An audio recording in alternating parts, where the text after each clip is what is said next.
चरण सरोजं सान्द्रनीलाबुदाभं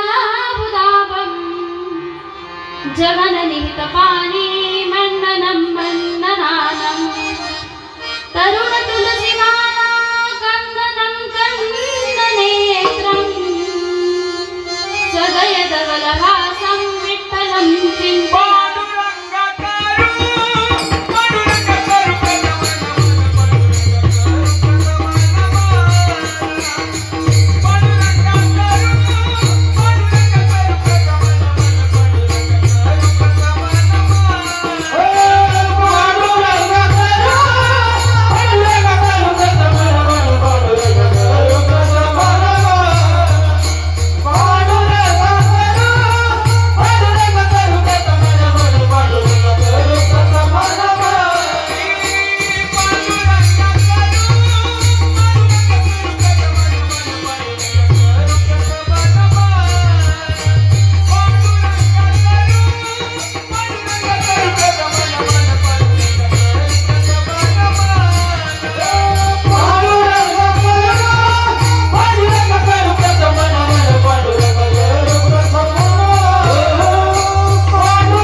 त्यांच्या कृपादाने कथेचा विस्तारू बाबाजी सद्गुरु दास तुका अलंकापुरी रम्य सिंहासनस्थं परं भुज तेजस्फुरदीप प्रदेशं विदिन्द्रादिदैवै सदा स्तूयमानं समाधिस्थमूर्ति भजे ज्ञानदेवम्।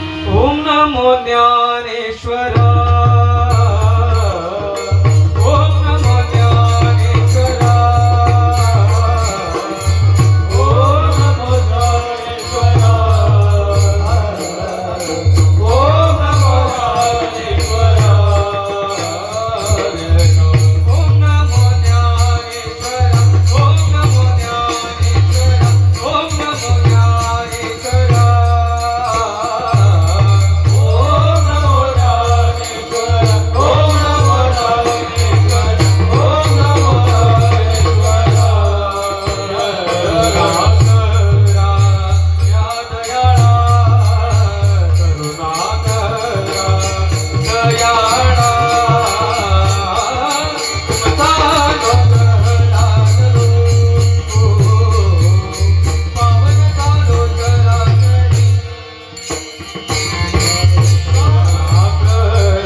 जन्म नामात झाला, जयाने सदा वास नामात केला, जयाचे मुखी सदा नाम कीर्ती.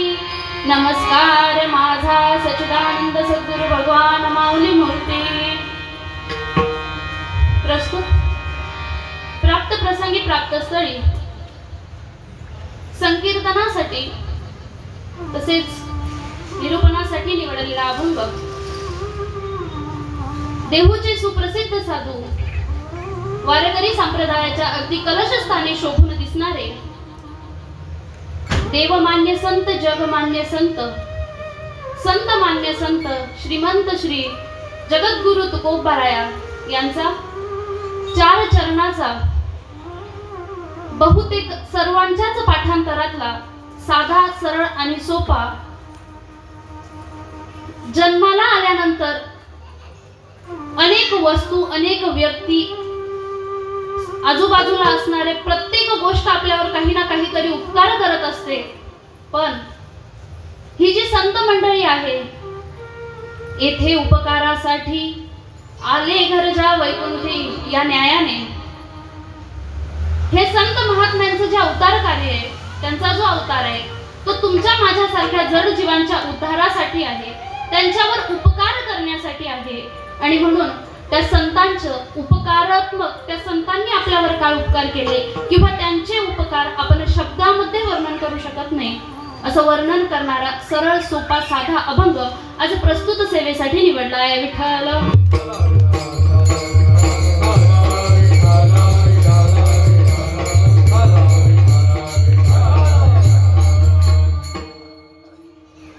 सेवेला सुरुवात करण्यापूर्वी वारकरी संप्रदायाच्या दंडकाप्रमाणे अल्पसा परिहार द्यायचा तो असा. तुम्हा आपल्याला सर्वांना ज्ञात आहे की निमित्ताने तुम्ही आपण सर्वजण या ठिकाणी जमलो आहोत. तुमचं माझं सर्वांचं आधारस्थान असणारे गुरुस्थान आपल्या सर्वांवर मायेची सावली रखरखत्या उन्हात, पोळणाऱ्या उन्हामध्ये आपल्या मस्तकावर मायेची सावली धरून ठेवणारं आपलं अधिष्ठान सच्चिदानंद सद्गुरु भगवान माऊली बाबांचा आवडता अभंग होता एक. आयुष्याच्या कारणे सच्चिदानंद पदवी गेले, इहलोकीचा हा देह देव इच्छिता ती पाहे, धन्य आम्ही जन्म आलो आणि दास विठोबाचे झालो. बाबांना फार आवडायचा हा अभंग आणि त्या अभंगाप्रमाणे आयुष्यात येऊन सच्चिदानंद पदवीची प्राप्ती करून तुमच्या माझ्यासारख्या अनेक जडजीवांचा उद्धार करून आपला अवतार कार्य संपवून त्या ठिकाणी गेला 2 महिन्यापूर्वी. आज तिथीप्रमाणे बघायला गेलं तर 2 महिने बाबांना झाले. पण मला वाटत नाही इथे बसलेल्यापैकी कुणाला तरी असा भास झाला की बाबा आपल्यात नाही. कारण ज्याची तळमळ आहे, ज्याची खरी श्रद्धा आहे, ज्याची खरी आस्था आहे, त्याला बाबा कुठल्या ना कुठल्या रूपाने, दृष्टांताच्या रूपाने असते, दर्शन देतात, त्याच्याशी बोलतात, त्याच्याशी संवाद करतात. मी इथून लाख सांगितलं साखर गोड आहे, गोड आहे, गोड आहे, पण जोपर्यंत खात नाही तोपर्यंत तिची चव कळत नाही. तसं तुम्ही आम्ही सुद्धा जीवनात आल्यानंतर या संत महात्म्यांचा अनुभव घेतल्याशिवाय त्यांची गोडी आपल्याला कळत नाही. 2 महिन्यापूर्वी बाबांनी आपलं अवतार कार्य संपवलं. बघा, साधू संत मंडळी, संत महात्मे भूतलावावर अवतार घेतात. तुमचा आमचा पण जन्म होतो, साधू संतांचं अवतार कार्य असतं, देवाचं अवतार कार्य असतं. पण जीवनात आल्यानंतर फक्त परोपकारासाठी जगायचं, फक्त दुसऱ्याच्या उपकारासाठी, दुसऱ्यावर उपकार करण्यासाठी जगायचं, हे साधू संतांचं कार्य होतं. आणि या न्यायाने अगदी जर बाबांचा जीवन प्रवास आपण पाहू गेलो ना, अगदी सुरुवातीपासून, तर फक्त दुसऱ्याचं हित व्हावं, दुसऱ्याचं चांगलं व्हावं. कधीतरी कोणावर रागवले, कधीतरी कोणावर चिडले, कधीतरी कोणाला काहीतरी रागात 2 शब्द कधी बोललेच नाहीत ते, पण ज्याच्यावर हक्क होता ना त्याच्यावर कधीतरी चिडत होते, त्याच्यावर कधी रागवत होते. पण ते कसं होतं, तुम्हाला मान दिला नाही म्हणून, तुम्हाला पान दिला नाही म्हणून यासाठी नव्हता. पण त्यांचं चिडणं, त्यांचं रागवणं ही जी गोष्ट होती ना, ही फक्त कशासाठी, की तुझं हित व्हावं, तुझं कल्याण व्हावं. अगदी 2 मिनिटात एक दृष्टांत सांगून जाईल. माझ्या जीवनात घडलेला प्रसंग आहे. आयुष्यात एकदाच, म्हणजे जसे मी गुरु केले तेव्हापासून तर बाबांनी अवतार कार्य संपवलं तोपर्यंत एकदाच बाबा माझ्याशी न बोलते झाले. ती आठवण म्हणजे खूप त्रास देणारी होती. बाबांनी सप्ताह होता आश्रमात, त्या सप्ताहासाठी बाबा मला आश्रमात बोलवत होते. पण तब्येत बरी नसल्या कारणाने कारण सांगून मी बाबांना सांगायची, बाबा मी आज येईल, बाबा मी उद्या येईल, बाबा मी परवा येईल. 8 दिवस निघून गेले पण मी आश्रमात गेली नाही. आणि आश्रमात गेली नाही, त्याच्यानंतर कार्यक्रम होता कसला तरी, त्या कार्यक्रमाला मी आश्रमात गेली आणि बाबा माझ्या समोर असे बसायचे. मी बाबांचं दर्शन घ्यायला गेली की बाबा पाय मागे करायचे. मी बाबांच्या तोंडासमोर गेली की बाबा तोंड फिरवायचे. पूर्ण 1 दिवस बाबा, आम्ही दिवसभर तिथे थांबलो. बाबा पूर्ण दिवसभर माझ्याशी बोलले नाही. कशासाठी हो? मी तिथे गेल्याने बाबांचं काही हित होतं का? मी तिथे गेल्याने बाबांना काही प्राप्त होणार होतं का? नाही. पण बघा, आज ही जी नारदाची गादी मला भेटली ना, ही माझ्या सद्गुरूंची कृपा आहे. आज या नारदाच्या गादीवर उभी आहे. आज तुमच्या समोर 2 शब्द बोलण्याचा योग माझ्या जीवनात प्राप्त झाला ना, ही त्या सद्गुरूंची कृपा आहे. कारण बघा, अभंगात सुद्धा तुकाराम महाराज वर्णन करतात, सहज बोलणे हित उपदेश करूनी सहायस शिकविती. सहजपणे सांगून जातात, सहजपणे बोलून जातात, पण त्यामागे खूप मोठा विचार आहे. त्यामागे काय आहे? कष्ट, सायास आहे की हिचं काहीतरी कल्याण व्हावं, हिचं काहीतरी चांगलं व्हावं. यदा कदाचित त्या ठिकाणी भागवत कथा चालू होती, कीर्तनं होती, कथा होत्या, त्याच्यातून काहीतरी 2 शब्द माझ्या ज्ञानामध्ये भर पडली असती, 2 शब्द चांगले माझ्या कानावर पडले असते. आणि त्याच्यासाठी ती माऊली फक्त काय करत होती, रोज फोन करायची बाबा मला. रोज सकाळी 8 वाजले की बाबांचा फोन यायचा, बाई आज येते का? मी म्हणायची बाबा नाही, आज नाही, उद्या येते. रोज फोन करायचे. 8 दिवस त्यांनी मला फोन केला. जसे शांती ब्रह्म एकनाथ महाराज 108 वेळा यवन अंगावर थुकला तरी प्रसाद देऊन मुक्त केला ना, तसं तुम्ही आम्ही जीवनामध्ये अनेक चुका केल्या. खूप चुकलो आपण. जीवन जगत असताना खूप चुकीचे वागलो आपण. पण तरी सुद्धा एक वेळेस बघा, तुम्ही जर चुकीचे वागले ना, आईला राग येतो, बहिणीला राग येतो, मुलाला राग येतो, मुलीला राग येतो. आई वडील जरी हितासाठी रागवत असले, जरी हितासाठी बोलत असले, तरी सुद्धा मुला मुलींना आई वडिलांचा राग येतो. तेवढ्या पुरता का असेना, 1 दिवसासाठी, क्षणिक का असेना, पण राग येतो. संत महात्मे असे आहेत, तुम्ही कितीही वेळा चुका, आई वडील माफ करतील चुकल्यावर. किती वेळा हो? एकदा चुकले माफ करतील, 2दा चुकले माफ करतील, 3ऱ्यांदा आई वडील काय म्हणतात, याचं नेहमीच आहे, याला मी आता माफ करणार. काहीतरी सीमा असते, काहीतरी लिमिट असतो, काहीतरी काय असते, सहन शक्ती असते. पण साधू संत त्याच्या पलीकडचे असतात. खूप चुका केल्या आपण. जन्माला आल्यापासून जाऊ द्या, आपण गुरु केल्यानंतर बाबांनी सांगितलेला प्रत्येकच शब्द आपण पाळला असं, प्रत्येकच गोष्ट आपण ऐकली असं नाही. पण तरी सुद्धा बाबा काय विचार करायचे, बाबा काय म्हणायचे, जाऊ दे बाई, आज नाही उद्या माझं लेकरू चांगलं वागेल, आज नाही उद्या माझी लेक चांगली वागेल, आज नाही उद्या माझी लेक चांगली वागेल. पण यासाठी जसं 108 वेळा तो यवन अंगावर थुकला तरी सुद्धा काय केलं, नाथरायांनी त्याला प्रसाद देऊन मुक्त केलं, त्याला प्रसाद दिला. प्रसाद म्हणजे कोणता हो? आपला प्रसाद कोणता असतो माहितीये का? आपण काय विचार करतो, आता इथे पंगत झाली आपली, तशी एखाद्या सप्ताहाची असेल, एखाद्या मंदिरात महाप्रसादाची असेल, कीर्तनाच्या आधी पंगत असते, पंक्तीला जेवण करून माणूस घरी जातो, घरी जाऊन झोपून घेतो, कीर्तनाला येत नाही आणि सकाळी उठून शेजारच्या माणसाला सांगतो रात्री मंदिरात प्रसादाला गेलो होतो. तो खरा प्रसाद होता का? खरा प्रसाद कोणता? प्रसाद देतो पंढरीनाथ, साधू संतांनी प्रसाद दिला, माझ्या भगवंतांनी प्रसाद दिला, तो प्रसाद कोणता? त्या संत महात्म्यांची कृपा. त्या महात्म्यांची कृपा जर जीवनात आपल्याला संपादन करता आली, त्या साधूंचा आशीर्वाद, तुम्हाला सांगू, संत महात्म्यांच्या संगतीत येणं खूप सोपं आहे. संतांसोबत, साधूंसोबत राहणं खूप सोपं आहे, पण त्यांची कृपा संपादन करून घेणं तितकंच अवघड आहे आणि तितकंच कठीण आहे. म्हणून असं बाबा आपल्या सगळ्यांवर कृपा करायचे. आपल्याला सगळ्यांना, बाबांनी आपण लाख चुका केल्या तरी आपल्या मायेच्या छत्राखाली घेतलं, आपल्या मायेच्या आवरणाखाली बाबांनी त्या ठिकाणी घेतलं आणि करून सायास शिकविती. सहज सांगायचे, बाबा बाई असं नाही तसं. सहज नुसता फोन जरी केला ना बाबा, तरी बाबांना बाबा काय सांगायचे, बाई लक्ष राहू दे बरं का. कशावर? मुलाबाळांवर, संसारावर, कामधंद्यावर. कशावर सांगायचे? जे अनादी कालापासून आलेलं तत्व बाबांनी तुम्हाला मला दिलं ना, त्या तत्वावर बाबा काय काय सांगायचे, लक्ष ठेव, कारण ते काय आहे, ते तुझ्या जीवनाचं कल्याण करणार आहे, ते तुझ्या जीवनाचा उद्धार करणार आहे आणि त्याच्याने काय होणार आहे, तुझा उद्धार होईल, तुझं कल्याण होईल. याच्यासाठी ते संत महात्मे भूतलावर अवताराला येत असतात. जगाच्या कल्याणा संतांच्या विभूती, देह कष्टविती परोपकारी. काय केलं, संपूर्ण देह आपला कशासाठी केला, या जगाच्या हितासाठी, या जगाच्या कल्याणासाठी. बघा, ज्यावेळेस माऊलींपर्यंत परंपरा येत होती तोपर्यंत एक गुरु एक शिष्य परंपरा होती, बरोबर आहे.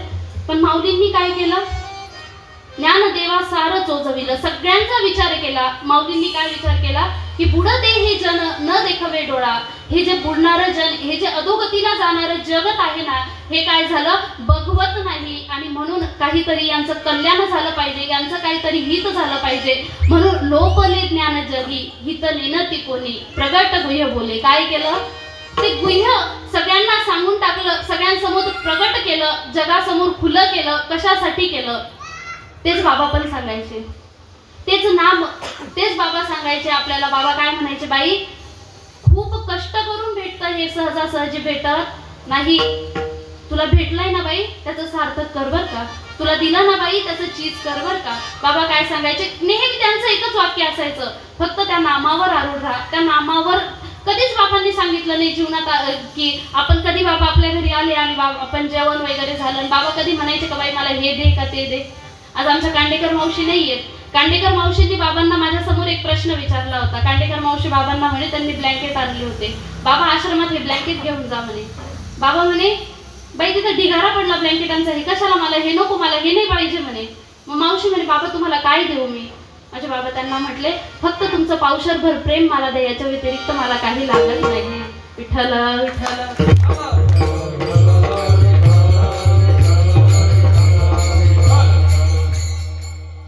हे संतांचं अंतकरण आहे. काही न लगे एक भावाची कारण, फक्त काय लागतं त्यांना, तुमचा शुद्ध भाव लागतो. दुसरं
त्याला फक्त तुमच्या अंतःकरणातला शुद्ध भाव लागतो.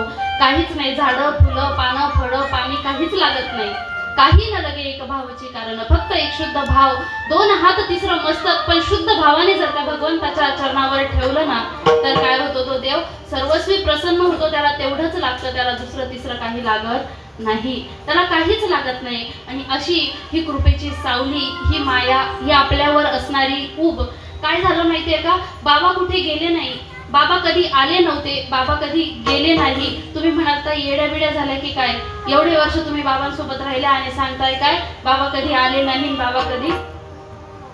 बीज भाजूनी केली नाही आम्हा जन्म मरण नाही. साधू संतांना जन्मही नाही आणि मरणही नाही, फक्त तुमच्या माझ्या कल्याणासाठी एक मनुष्य देह धारण केला आणि काय केलं, तुमचं हित, तुमचं माझं हित आपल्याला सांगून गेले. पण आता काय झालं माहितीये का, तुझं आहे तुझं पाशी परी तू जागा चुकलासी. या न्यायाने आपण काय केलं, सद्गुरूंनी जो बोध दिला ना, आपण फक्त शरीराला धरून राहिलो आणि त्या बोधाला विसरून गेलो. असं न करता काय झालं, तो जो बोध आहे त्या बोधावर पाहिजे, हेच बाबा नेहमी सांगायचे. कारण बघा, जन्माला आलो ना, प्रत्येकाला जायचंय. आया है सो जाएगा, राजा रंक फकीर. काय झालं, जो जन्माला आला तो मरणार आहे, तो जाणार आहे, त्याला जावं लागणार आहे. इथं राहण्यासाठी कोणी आलेलं नाही, इथे राहण्यासाठी कोणी आलेलं नाही. पण जात असताना संत महात्मे सांगतात काय करावं, कीर्ती करून मेलं पाहिजे. तुका म्हणे का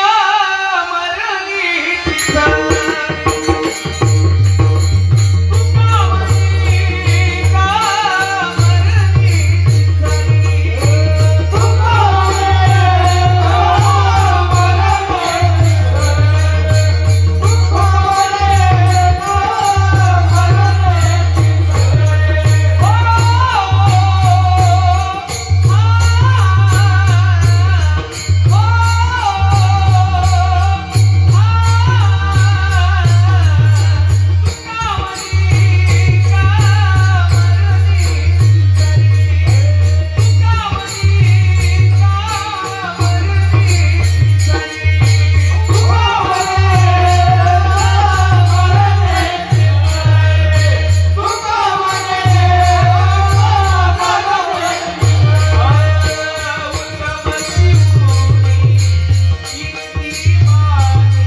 मरत असताना कसं मरावं माणसाने, कीर्ती करून मरावं. काहीतरी कीर्ती रूपाने आपण या ठिकाणी राहून जावं. आज 2 महिने झाले, 2 महिने झाल्यानंतर सुद्धा कोणालाही वाटत नाही की बाबा आपल्यातून निघून गेले. कारण बाबांनी आपल्याला जो केलेला उपदेश आहे, जे नाम आहे, ते तत्व म्हणजेच बाबा आहेत. पण आपण काय केलं, देहाची पूजा केली, देहाला धरून राहिलो आणि देहाच्या मागे लागलो. म्हणून काय झालं, त्या ठिकाणी आपण जीवनामध्ये जगत असताना आता आपल्याला ती मूर्ती बघायला भेटत नाही. ती मूर्ती कधीतरी डोळ्यासमोर येणार नाही. त्या अंजारणं गोंजारणं बाबांचं जे प्रेम होतं ते आपल्याला बघायला भेटणार नाही. म्हणून काय होतं, आपल्याला त्या ठिकाणी वाईट वाटतं. पण बाबा नेहमी सांगायचे, बाबा म्हणायचे, बाई हे काय आहे, भाड्याचं आहे, हे ज्याचं त्याला देऊन टाकायचं एक दिवस. याला काय करते बाई, ह्या डबड्याला काय करते, डबडं म्हणायचे बाबा. ह्या देहाला काय म्हणायचे, डबडं. ह्या डबड्याला काय करते बाई, एक दिवस ज्याचं आहे त्याला देऊन टाकायचंय, ते आपलं नाही. आपण काय केलं, देह हे काळाचे, धन कुबेराचे, येथे मनुष्याचे काय आहे, इथे मनुष्य नाही रे,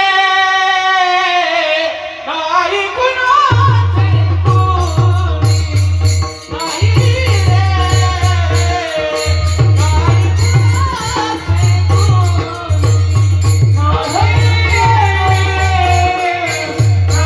कुणाचे कोणी,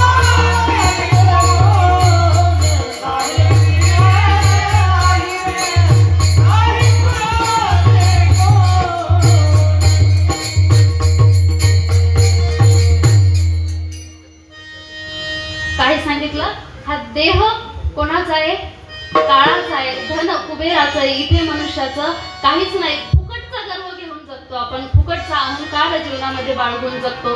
हे माझं, ते माझं, ते माझं, काहीच नाही तुझं, माझं माझं घबाडोझ. आपल्याकडे काहीच नाही, आपलं काहीच नाही. जन्माला येताना मनुष्य म्हणतो मी जन्माला येताना काही आणलं नाही, जाताना काही घेऊन जाणार नाही. पण आमचे संत महात्मे सांगतात, तुका म्हणे एका मरणीची सरे, उत्तम चूरे कीर्ती मागे. जी कीर्ती तुम्ही आम्ही या जगामध्ये करून ठेवली ना, ती कीर्ती काय असते, अजरामर असते. मला सांगा, आपल्या आजोबा पंजोबा, खपर पंजोबापर्यंत आपण सांगू शकतो, तिथून मागची पिढी आपल्याला सांगता येईल. 750 वर्ष झाली माझ्या ज्ञानोबा रायांना, तरी सुद्धा आज काय आहेत, कीर्ती रूपाने त्या ठिकाणी अजरामर आहेत. अशी काहीतरी कीर्ती माणसाने जन्माला आल्यानंतर केली पाहिजे. कारण बघा, हा मनुष्य देह जो तुम्हाला मला भेटला ना, हा काही फुकटचा भेटला, हा उगाचच भेटला का? नाही. हा मनुष्य देह खूप आपण काय केलं माहिती का, अनेक जन्मामध्ये एक एक योनी कोटी कोटी फेरा, एक एक योनी कोटी कोटी फेरा, एक एक योनी कोटी कोटी फेरा, एक एक योनी कोटी कोटी फेरा, एक एक योनी कोटी कोटी फेरा. मंगला गिवारा मागे वाचा, मंगला गिवारा मागे वाचा, एक एक योनी कोटी कोटी फेरा, एक एक योनी कोटी कोटी फेरा. मंगला गिवारा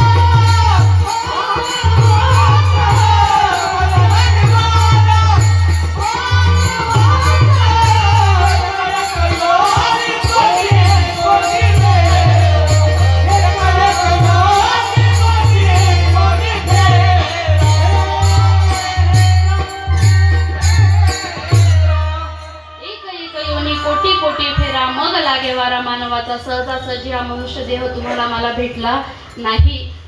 जन्मोजन्मी आम्ही बहु पुण्य केले, तेव्हा या विठ्ठले कृपा केली. काय केलं, एका जन्माचं नाही बरं का. आपण म्हणतो मी ह्या जन्मात तर मी लई चांगलं वागतो बाई, मी लई देवदेव करतो, पण माझ्यावर संकट का बरं, माझ्यावर संकट का येतात. पण आगा जन्मीचे उरावेन ते सुख दुःखासी फळावेन, ते तया भोगावया यावे देहा एका. काय झालं, पूर्वजन्माचं गाठोडं घेऊन तुम्ही आम्ही जन्माला आलो ना, ते काय करावं लागेल, ते आपल्याला भोगावं लागेल. ते भोगल्याशिवाय आपल्याला इथून सुटका आपली नाही. म्हणून ते जन्मोजन्मी आम्ही बहु पुण्य केले. तुकाराम महाराज म्हणतात एक नाही दोन नाही अनेक जन्मांमध्ये आम्ही काय केलं, त्या पांडुरंगाची सेवा केली, त्या विठ्ठलाची सेवा केली आणि त्या भगवंताची सेवा केली. तेव्हा त्या भगवंताने काय केली, आमच्यावर कृपा केली. धन्य आम्ही जन्म आलो, दास विठोबाचे झालो. काय झालो, त्या पांडुरंग परमात्म्याचे दास आम्ही झालो. मग या साधू संतांनी काय केलं, हे साधू संत अवताराला आल्यानंतर, हे साधू संत जन्माला आल्यानंतर त्यांनी काय केलं माहितीये का, संत एकांती बैसले, सारे सिद्धांत शोधिले आणि सार निवडवणी काढले. काय, कोणतं, ते भगवंताचं नाम. सार सार सार विठोबा नाम तुझे सार, म्हणून निशुळ पाणी जपत असे वारंवार. काय आहे, त्या भगवंताचं नाम एक सार आहे.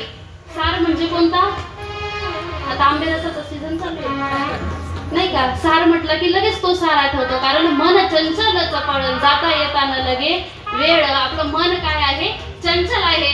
लगेच सार म्हटलं का कुणाला पुरणपोळीच्या भातासोबत खाणारा आपल्याला सार आठवतो. पण सार म्हणजे काय बघा, जीवनाला आले ना तुम्ही आम्ही, ह्या जीवनाला नक्की ह्या जन्मात, ह्या मनुष्य देहाला आल्यानंतर मी कोण आहे, कुठून आहे, कशासाठी आलो आणि काय करायचं आहे, इथे आल्यानंतर मला काय करायचं, याचा थोडाफार विचार माणसाने जीवनात आल्यानंतर केला पाहिजे. पण तो विचार तुम्ही आम्ही करत नाही, आपण तो विचार करत नाही. म्हणून संत महात्मे काय करतात, अवताराला येतात आणि ते संत महात्मे आपल्यावर अनंत असे उपकार करतात. खूप सारे उपकार ते आपल्यावर करतात. पण तुम्हाला सांगू का, त्यांना कोणतीच उपमा आपण देऊ शकत नाही. अनुपम्य हा महिमा नाही द्यावया उपमा. त्यांना आपण कोणतीच उपमा देऊ शकत नाही. परिसाची उपमा दिली तर परिस फक्त लोखंडाचं सोनं करतो, पण माझ्या साधू संतांनी दगडाचं सुद्धा सोनं केलं. रेड्याच्या मुखे काय केली, वेदश्रुती बदवली. रेड्याच्या मुखातून, रेड्याच्या मस्तकावर हात ठेवून आणि त्या रेड्याच्या मुखातून काय केलं, त्या ठिकाणी वेद. अरे माणसाचं तोंड वेद बोलत नाही, त्या रेड्याच्या मुखाने वेद बोलले. ही कृपा कोणाची झाली, ही साधू संतांची कृपा झाली. साधू संतांचा वरद हस्त मस्तकावर पडला आणि म्हणून तुमच्या माझ्या जीवनाचं सोनं झालं. इथे बसलेल्यांपैकी जवळपास सगळाच आपला साधक परिवार आहे, बरोबर ना. सगळीच साधक मंडळी या ठिकाणी बसलेली आहे. तुम्हाला एक गोष्ट सांगून जाईल बघा, सच्चिदानंद सद्गुरू भगवान माऊली रूपी परिसाचा तुमच्या माझ्या जीवनाला स्पर्श झाला. सच्चिदानंद सद्गुरू भगवान माऊली रूपी परिसाचा तुमच्या माझ्या जीवनाला स्पर्श झाला, म्हणून तुमचं आणि माझं जीवन सोन्यासारखं बहरल्याशिवाय राहणार नाही. यात काही दुमत नाही, याच्यात दुमत नाही. याचं कारण काय, याचा अर्थ तुम्ही काय लावाल आता, दुमत नाही म्हणजे सोनं होणार म्हणजे काय, घराचे बंगले, आपले बंगले सोन्याचे होणार का, आपल्या गाड्यांना सोन्याची कोटिंग देणार का, नाही नाही नाही. काय सांगितलं मी, आधीच सांगितलं, प्रसाद देतो पंढरीनाथ. पण तो प्रसाद कोणता, तो प्रसाद या संत महात्म्यांनी जे सार आपल्याला दिलं ना, ते नाम आपल्याला दिलं. कारण देहाची या गावा आली, या जन्म मृत्यूच्या सोहळी, या ना म्हणून नवे धनंजया जिया परी. काय आपल्याला जन्माला आलो ना तर आपल्याला जायचंय, पण जात असताना तिथे गेल्यावरती, वरती गेल्यानंतर काय आहे, तिथं लिखापडी चालली आहे. चित्रगुप्त नावाचा वकील त्या ठिकाणी बसलेला आहे आणि जन्माला आल्यापासून तुम्ही काय काय कुटाणा केला, तुम्हीच नाही हबप का असे ना, पण त्यांनी सुद्धा काय काय कुटाणा केला. तिथं सगळे काय आहे, लेखाजोखा केलेला आहे. तिथं कोणतीच पदवी चालत नाही, तिथं आमदार चालत नाही, खासदार चालत नाही, भागवताचार्य चालत नाही, रामायणाचार्य चालत नाही, तिथं कोणीच चालत नाही. तिथे काय आहे, फक्त कर्म बोलत असतं, फक्त आपलं कर्म सांगत असतं, फक्त आपलं कर्मच त्या ठिकाणी काय येतं, उपयोगाला येतं. आणि म्हणून तिथे गेल्यानंतर आपल्याला त्या भगवंताला, कारण भगवंताने सांगितलंय बघा, तुम्हाला एक दृष्टांत सांगून जाईल. एक लहान मुलगा होता, त्या लहान मुलाला वडिलांनी 100 रुपयाची नोट दिली बरं का. 100 रुपयाची नोट दिली आणि त्याला सांगितलं, म्हणे बाळू बाजारात जा आणि बाजारात गेल्यानंतर काय कर, त्या ठिकाणी तुला ज्या ज्या चांगल्या काही गोष्टी दिसतील त्या त्या तू काय कर, घेऊन ये. मुलगा लहानच होता, अल्लड होता, त्याप्रमाणे मुलगा निघाला. बाजारात फिरत असताना त्याच्याकडे किती होते, 100 रुपये. चालता चालता रस्त्याने त्याला कुठे डोंबाऱ्याचा खेळ दिसला, कुठे आकाश पाळणा दिसला. त्याने काय केलं, मौजेच्या ऐशो आरामाच्या गोष्टी त्या ठिकाणी खाण्यासाठी फळं घेतले, काय केलं, असं त्यांनी काय केलं, ते 100 रुपये पूर्ण खर्च केले. घरी आल्यानंतर वडिलांनी विचारलं, बाळू तुला 100 रुपये मी दिले होते, तू काय आणलं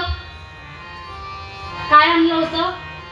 खायच्या वस्तू तिकडेच खाल्ल्या, मजा करायची तिकडेच केली, घरापर्यंत काहीच आलं नाही. हे बाळूचं आणि वडिलांचं नाही, हे तुमचं आणि माझं चाललंय. आपल्याला 100 वर्षाचं आयुष्य देवाने दिलं.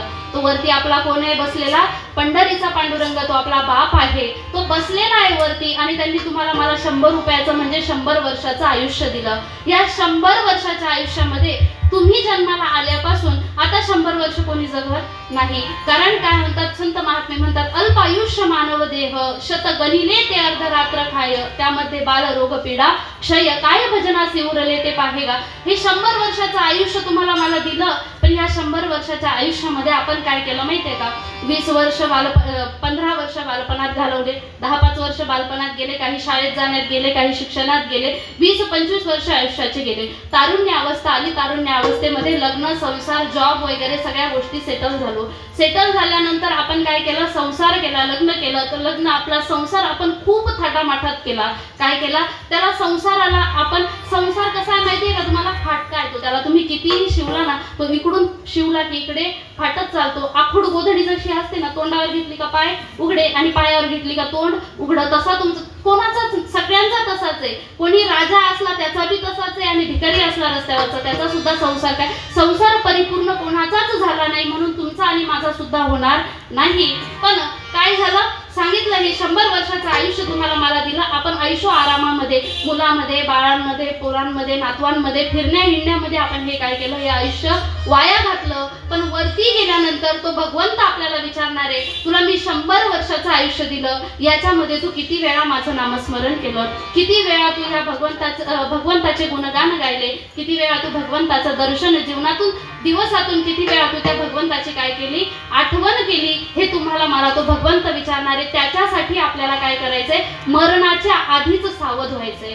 मरणाआधी सावध व्हावे. काय करायचं, पुढे मरण दिसतंय डोळ्यासमोर, लोकांना असं वाटतं की मला मरण येणारच नाही, पण कोण दिवस येईल कैसा आणि नाही काळाचा भरोसा. जन्म आले बाळ त्याची वाट पाहे काळ, ज्या दिवशी बाळाचा जन्म झाला ना त्या दिवसापासून काळ काय करतोय, त्याच्यावर टपून बसलेला आहे की अजून किती अवकाश शिल्लक आहे, अजून किती वेळ त्या ठिकाणी राहिलेला आहे, कधी याचं आयुष्य संपेल आणि कधी मी याला घेऊन जाईल, याच्यासाठी काळ काय करतोय, त्याच्यावर टपून बसलेला आहे. आणि म्हणून जन्माला आल्यानंतर, या मनुष्य देहाला आल्यानंतर तो भगवंत वरती गेल्यावर आपल्याला काहीतरी विचारणार, या न्यायाने आपल्याला त्याला उत्तर द्यावं लागणार आहे. म्हणून हे 100 वर्षाचं आयुष्य तुम्हाला मला भेटलं ना, तर याच्यामध्ये आपल्याला संतांनी काय केलं माहितीये का, संत महात्म्यांनी पहिला केलेला उपकार, त्यांनी आपल्याला सावध केलं. काय केलं, सावध केलं. बाबा सांगायचे, कोणालाही माळ घातली ना बाबा पहिले विचारायचे, बाई आतापर्यंत किती श्वास वाया गेले तुझे, किती श्वास वाया गेले. तुम्ही बाबांनी लहान मुलाला जरी माळ घातली तरी बाबा म्हणायचे, बाई पाय ना याचे इथून मागचे एवढे श्वास काय झाले, वाया गेले. पण ते वाया गेलेले श्वास बाबा म्हणायचे, जाऊ दे बाई आता मागे झाले पाहू नका, पुढे जामीन आहे तुका. काय झालं, मागे झालं ते मागे वळून पाहू नका, आपण पुढे काय आहे, जामीन आहे. जामीन म्हणजे काय, मुखी नाम हाती मोक्ष, ऐसी साक्ष बहुतांचे. नुसतं कोणीतरी सांगायचं आणि कुणीतरी ऐकायचं असं नाही, अनुभव आले अंगान ते या जगात येत असो. संत महात्म्यांनी नुसतंच काय केलं, ज्येष्ठ गुरुबंधू धनराज महाराजांचं कीर्तन मी एकदा ऐकलं. धनराज महाराजांचं प्रत्येक कीर्तनात एक फेमस वाक्य आहे. ते प्रत्येक कीर्तनात म्हणतात संत तुकाराम महाराजांचे, ज्ञानेश्वर माऊलींचे, एकनाथ महाराजांचे अभंग म्हणजे काय, टला ठ फला फल हिंगण बेटा आहेत का, हा शब्द त्यांचा प्रत्येक कीर्तनातला आहे. म्हणजे नुसतं बोलायचं म्हणून बोलणे नाही, संत महात्म्यांनी काय केलं, माझा अनुभव आहे अंगा, काय जे स्वतःच्या अंगी अनुभव आले ते त्यांनी त्या अभंगाच्या रूपातून त्या ठिकाणी मांडून ठेवले. आणि त्याच मार्ग दावणी गेले आधी दयानिधी संत ते, त्या संत महात्म्यांनी आपल्यावर कृपा केली, त्या संत महात्म्यांनी आपल्यावर उपकार केले. बाबांनी सुद्धा आपल्यावर उपकार केला. काय माहिती आहे का, कुणाचं कल्याण गुरु केल्यानंतर कुणाचा एक बंगला होता 4 झाले मला माहिती नाही, कुणाची एक गाडी होती 4 झाल्या मला माहिती नाही, कुणाला मुलबाळ होत नव्हतं झालं मला माहिती नाही. कारण हे चमत्कार करणं काही साधू संतांचं कार्य नाही. साधू संतांचं कार्य चमत्कार करण्याचं नव्हतं, तर त्यांनी तुम्हाला मला एक तत्व दिलं. आणि ते तत्व असं दिलं की जर तुम्हाला इथून सातपूरला जायचं म्हटलं तर पायी पायी जाणं. पूर्वीचा काळ लोक जात होते, आता जाणं एखादा हुशार असला तो जातो, पण सगळेच जात नाही. त्याच्यासाठी आपल्याला काहीतरी साधन करावं लागतं. ठीक आहे, जरी पायी पायी जायचं म्हटलं तरी ह्या 2 पायांचं आपल्याला साधन करावं लागतं. तसंच तुम्ही आम्ही जन्माला आलो ना, मरताना जात असताना जाण्यासाठी आपल्याला एक साधन आहे. त्या साधनावर ते नामरूपी साधन आहे. त्या नामरूपी साधनावर जर आरूढ होऊन गेले तर काळ तुम्हाला काही करू शकत नाही. काय झालं, त्या काळाच्या माथ्यावर काय झालं, संत महात्मे म्हणतात आम्ही त्या काळाच्या माथ्यावर पाय दिला. ते बळ, नामाचं बळ इतकं हे आहे की त्या नामाच्या बळाने काय होत नाही, तर आम्हाला जन्म मरणाची सुद्धा भीती त्या ठिकाणी राहत नाही. तुकाराम सावता महाराज वर्णन करतात, संत शिरोमणी सावता महाराजांचा एक अभंग आहे, नामाची या बळे न भिवू सर्वथा, कळी काळाच्या माथा सोटे मारू, वैकुंठीचा देव आणू या कीर्तनी, विठ्ठल गाऊनी नाचू रंगी. काय सांगतात ते, म्हणे हे नामाचं जे बळ आहे, आता अनेक प्रकारचे बळ आहे. संसारात आल्यानंतर परमार्थिक बळ आहे, संसारिक बळ आहे, अजून कोणी पैलवान असेल त्याचं शक्तीचं बळ आहे. असे अनेक बळ माणसाच्या जीवनात आहेत. पण परमार्थाचं बळ जे आहे याचा मूळ पाया म्हणजे काय आहे, हे नामस्मरण आहे. मग हे नामस्मरण म्हणजे काय, तर या नामस्मरणाच्या जोरावर, या नामस्मरणाच्या बळावर आम्ही काय करू, त्या कळी काळाच्या माथावर पाय देऊ शकतो, त्या कळी काळाला हरवू शकतो. बरं, कळी काळाला हरवू शकतो म्हणजे आपण अमर होऊ शकतो का, आपण मरण टाळू शकतो का, नाही. बघा, जन्माला आल्यानंतर मरण टाळता येत नाही, पण जन्म टाळता येतो का, येतो का, जन्म टाळता येतो का, जन्म टाळता येतो. काय झालं सांगितलं ना, संत महात्मे म्हणतात जर त्या भगवंताच्या नामस्मरणावर तुम्ही आरूढ झाले, त्या भगवंताचं नामस्मरण केलं आणि सतत सतत त्या भगवंताचं नामस्मरण करत करत अंतकालेच मामेव स्मरण मुक्त्वा कलेवरम यह प्रयाती समन्भाव यती नास्त्य संशया, त्या भगवंताचं नामस्मरण करत करत या देहातून जर प्राण गेला, साधला हा पर्वकाळ गेला अंतरीचा मळ. जर पर्वकाळ तुम्हाला आम्हाला साधता आला तर तुम्हाला आम्हाला जन्म मरण नाही. आपण काय होतो, त्या भगवंताच्या स्वस्वरूपामध्ये विलीन होतो. तो भगवंत त्याच्यामध्ये आपल्याला काय करतो, सामावून घेत असतो. आणि अशा प्रकारे आपल्याला मार्ग दाखवणारे, आपल्याला मार्ग दावणी गेले आधी. काय झालं, ते आपल्या पुढे गेले, पण त्यांनी आपल्याला काय झाली, पाय वाट पाडून दिली. बाबा बघा श्रमिक नगरला आले का, बाबा काय म्हणायचे, बाई या श्रमिक नगरला मी वाट पाडली, तिच्या घराला, तिच्या घरी जात जात मी काय केली, तिच्या घराला वाट पाडली. तिच्या घराला वाट नव्हती, पण मी पायी पायी जायचं म्हणून काय झाली, वाट पाडली. आपण रस्त्याची वाट पाहायचो, वाट कोणती बघत होतो, रस्त्याची बनवलेली वाट म्हणजे तो रस्ता बघत होतो. पण बाबा कोणती वाट सांगायचे, कोणती वाट सांगायचे, बाई तुला जायचंय ना, त्याच्यासाठी तुझी आधीची तयारी बाबांनी करून दिली. आधी तुला काय केलं, मार्ग दाखवून दिला.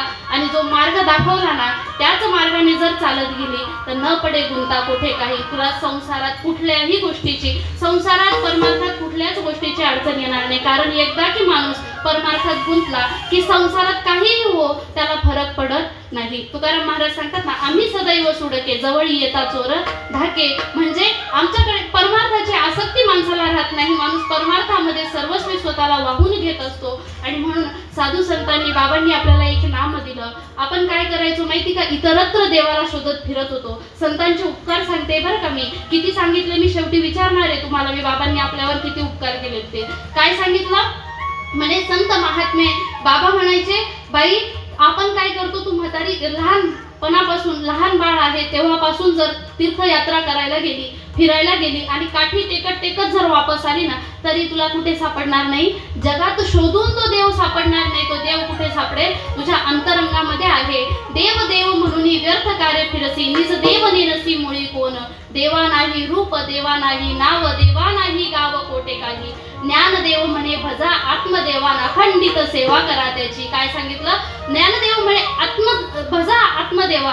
कुठे आहे तो? अंतरात्म्यामध्ये बसलेला आहे. त्याची ओळख तुम्हाला मला बाबांनी करून दिली. बाबा म्हणतात काही न लगती सायास जावे वनांतरा, खाईच बैसोनी करा एक चित्त, आवडी आनंद आळवावा. काय करा? एकाच जागेवर बसा, कुठेच जाऊ नका, काहीच करू नका. कोणत्या मंदिरात जाऊ नका, कोणत्या तीर्थयात्रेला जाऊ नका आणि कुठेच जाऊ नका. जर तुमची भक्ती जर तेवढी श्रेष्ठ असेल, शबरीसाठी सुद्धा भगवंत काय झाला? तिच्या झोपडीमध्ये गेला. कारण भक्ती काय होती? त्या पात्रतेची होती. तुमची माझी भक्ती जर त्या पात्रतेची झाली तर तो भगवंत काय करतो? तुमच्या घरामध्ये, तुमच्या झोपडीमध्ये तुम्ही आहेत त्या ठिकाणी तुम्हाला दर्शन देण्यासाठी येतो. विठ्ठल विठ्ठल.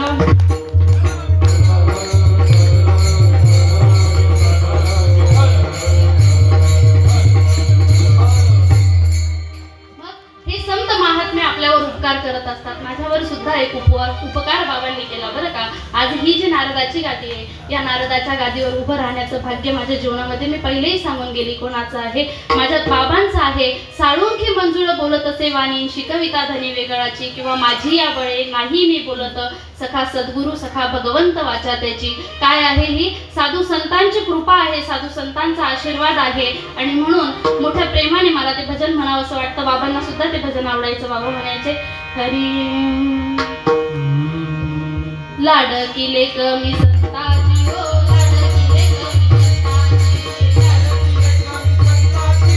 लाडकी लेक मी संताची, लाडकी लेक मी संताची ओ,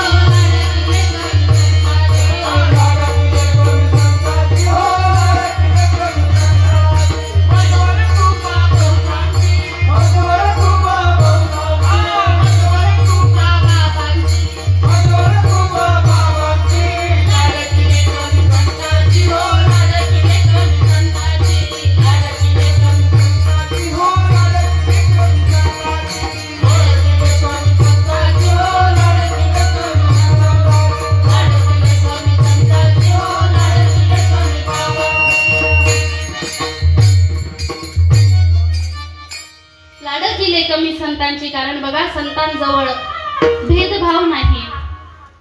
अभंगाकडे वळत असताना विचार करून सांगावं असं वाटतं की अनेक गोष्टी आपल्यावर उपकार करणाऱ्या या ठिकाणी काय आहेत? भूतलावर अस्तित्वात आहे. आपण जन्माला आल्यापासून तर मरेपर्यंत अनेक लोक असतील, पशु असतील, पानं असतील, फुलं असतील, वेली असतील, झाडं असतील. निसर्ग सुद्धा आपल्यावर काय करतो? उपकार करतो. पण प्रामुख्याने 3 उपकार त्या ठिकाणी सांगून जावेसे वाटतात. सगळ्यात तुम्ही तुमच्या इच्छेने क्रम त्याचा खालीवर करू शकता. बघा, पहिला उपकार आपल्यावर आहे तो भगवंताचा. कारण काय झालं? त्या भगवंतानी हा सुंदर असा मनुष्य देह तुम्हाला मला दिला.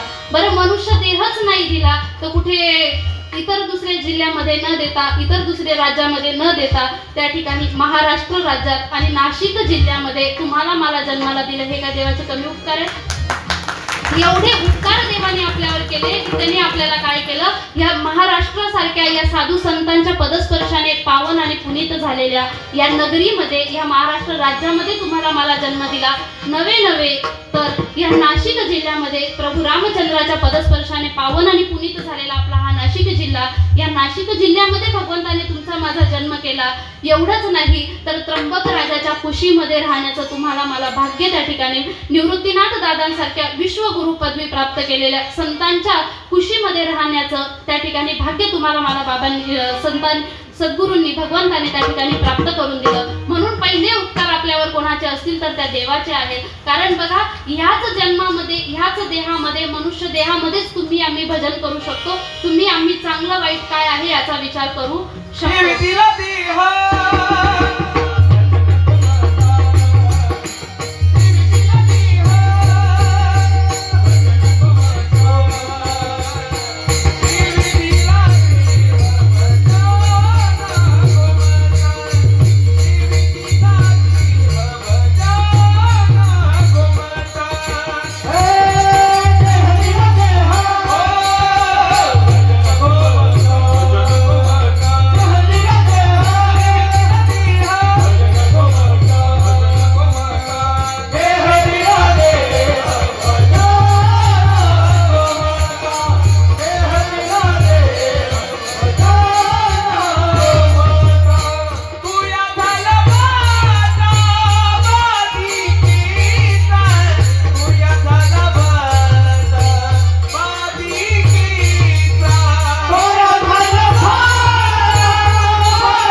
म्हटले कशासाठी दिला? भोजनासाठी ना, हे भोजनासाठी म्हणताय. तुम्हाला कशासाठी दिला? यांना भोजनासाठी दिलाय. तुम्हाला कशासाठी दिला? भजनासाठी. देवी दिला देह भजना गोमटा, जिबले तुला काय धंदा, घडोघडी भज गोविंदा. काय सांगितलं? क्षणाक्षणाला घडोघडी त्या भगवंताचं नामस्मरण या जिभेला घ्यायला लावलं आणि त्या नामस्मरणाच्या भरोशावर, त्या नामस्मरणाच्या ताकदीवर तुम्ही आम्ही काय करणार आहेत? हा भवसागर तरुण जाणार आहोत. महाभवसागर जर तुम्हाला मला तरुण जायचा असेल तर त्याच्यासाठी संतांनी सांगितलेल्या वचनावर आपला दृढ असा विश्वास असला पाहिजे. दृढ असा त्या ठिकाणी काय असला पाहिजे? श्रद्धा आपली असली पाहिजे. आणि या साधू संत महात्म्यांनी, मी तुम्हाला सांगत होती, पहिले उपकार आपल्यावर केले कोणी? कोणी? जागेत ना सगळे? हा, पहिले उपकार आपल्यावर केले देवानी. दुसरे उपकार आपल्यावर केले आई वडिलांनी. दुसरा उपकार आपल्यावर कोणाचा? आई वडिलांचा. त्यांनी आपल्याला चालायला शिकवलं, बोलायला शिकवलं, जीवनावश्यक गोष्टी त्या ठिकाणी त्यांनी पुरवल्या. म्हणून आई वडिलांचे सुद्धा तेवढेच उपकार तुमच्या माझ्यावर आहेत. बरं, तुमच्या माझ्यावर देवाचे आई वडिलांचे उपकार आहेत यावर दुमत अजिबात नाही. पण या तिघ उपकारांमध्ये तिसरा उपकार मी अजून सांगितला नाही बरं का. दोनच उपकार सांगितले, एक देवाचा आणि दुसरा आई वडिलांचा. या तिघांपैकी, तिघ उपकारांपैकी सर्वात श्रेष्ठ उपकार मानले जातील तर ते संत महात्म्यांचे. तुम्ही म्हणाल का? देवाने जन्म दिला, साधू संतांनी मार्ग दाखवला. मग देवाने जर जन्म दिला नसता तर साधू संतांनी मार्ग दाखवला नसता. मग तुम्ही असं कसं काय म्हणतात? पण ऐका, देव उपकार करतो कोणावर? जो त्याची भक्ती करतो, जो भगवंताला अनन्य भावाने सर्वस्वी करून शरण जातो. दृष्टा राखे पायापाशी. दृष्टा काय सांगितलं? भक्ता राखे पायापाशी. झोपलेत आमचे महाराज जरा. काय सांगितलं? भक्ता राखे पायापाशी. आणि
भक्ता राखे पायापाशी दुर्जनाते सवारी. जर देवाने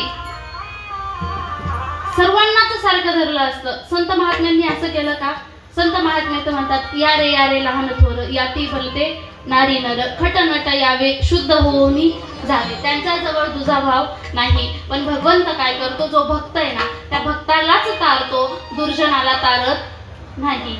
दुर्जनाला कधी तारतो? जर भक्त त्या पात्रतेचा. आता बघा, हिरण्यकश्यपू होता, हिरण्यकश्यपूला सुद्धा भगवंताने तारलं. पण कधी? त्याने पूर्वजन्मामध्ये काय केलेलं होतं? भगवंताची सेवा केलेली होती. 3 जन्म झाले होते ना, हिरण्याक्ष आणि हिरण्यकश्यपूचे. रावण आणि कुंभकर्ण, हिरण्याक्ष आणि हिरण्यकश्यपू, आणि शिशुपाल आणि दंतवक्र, असे 3 जन्म त्या ठिकाणी झालेले होते. म्हणून पूर्वजन्मामध्ये का असे ना त्या भगवंताची जर सेवा केलेली असेल, इकडे लक्ष द्या माझ्याकडे, काय झालं? जर पूर्वजन्मामध्ये का असे ना त्या भगवंताची सेवा केलेली असेल तरच तो भगवंत काय करतो? भक्तांचंच रक्षण करतो, तो दुर्जनाचं रक्षण करत नाही. दुर्जनाचं रक्षण त्या ठिकाणी भगवंत करत नाही. बरं, मग तुम्ही म्हणाल आई वडिलांचे उपकार कसं काय कमी आहे? आई वडिलांनी तर आपल्याला काय केलं? काही कारण नसताना, आपल्यामध्ये काही कुठल्याही गोष्टीची अपेक्षा न करताना आई वडिलांनी वडिलांनी आपला काय केला, सांभाळ केला. पण असं आहे का? नाही. बघा, एखादा मुलगा जर जन्माला आला तर लहानपणी आई वडील त्याचा सांभाळ करत असतात. कशासाठी? मोठा होऊन हा आमचा म्हातारपणाचा आधार बनेल याच्यासाठी. तरी सुद्धा अजून दुसरं जाऊ द्या, ते पण जाऊ द्या. पुढचा विचार जर करायला गेलं तर एका ठिकाणी वर्णन करतात की आपुलियाचा कळवळा आणि कहे बाळावरी नाही. मातेचा एखादी माता आहे, एखादी आई आहे, तिचा विचार कसे असतात? आपल्या बाळावर जेवढा जीव लावते, जेवढं प्रेम करते, तेवढे शेजारणीच्या पोरावर करत. स्वभाव आहे महाराज, हा काय आहे? स्वभाव आहे. तसं संत महात्मे आपलं पर्ग माझं तुझं अहंकाराची भावना त्यांच्यामध्ये नाही, भेदाभेद त्यांच्यामध्ये नाही. ते काय करतात? खटनट यावे शुद्ध होऊन जावे कोणीही या. इथे काय? घातला दुकान देती आली असी दान संत उदार उदार. काय झालं? मागत असी पुरे धनी आणि कासी उरे. काय सांगितलं? कोणीही या. संत महात्मे काय म्हणतात? काय केलं त्यांनी? दुकान घातलाय. कशाचं दुकान घातलाय? कशाचं दुकान घातलाय? संत महात्म्यांनी आपल्यासाठी दुकान घातला. कशासाठी माहिती? कशाचं माहितीये का? मॉलमध्ये गेल्यानंतर सगळ्या वस्तू आपल्याला भेटतात, पण मोक्ष आपल्याला कुठेच भेटत, मुक्ती आपल्याला कुठेच भेटत, शांती आपल्याला कुठेच भेटत नाही. पण संत महात्म्यांच्या चरणावर जर सुखा लागी करीसी तळमळ तरी तू पंढरीसी जाय एक वेळ. पण ती पंढरीची वाट कोणी दाखवली? कोणी दाखवली? या संतांनी दाखवली, या संत महात्म्यांनी दाखवली. मग यांनी दुकान घातलं. कशाचं दुकान घातलं? या संत महात्म्यांनी आपल्यावर उपकार केला. कोणता उपकार केला? तर त्यांनी आपल्याला जन्माला आल्यानंतर तू कशासाठी आला, का आला, तुला काय करायचंय, कुठून आला आणि कुठे जायचंय, या 2-4 गोष्टींचा विचार त्यांनी तुम्हाला मला करायला लावला. मरणाच्या आधी आपल्याला सावध केलं आणि मरणाची तयारी आपल्याला करायला लावली संत महात्म्यांनी. बरं, अजून उपकार सांगितला गंगा. वाचे म्हणता गंगा गंगा सकळ दोष जाती.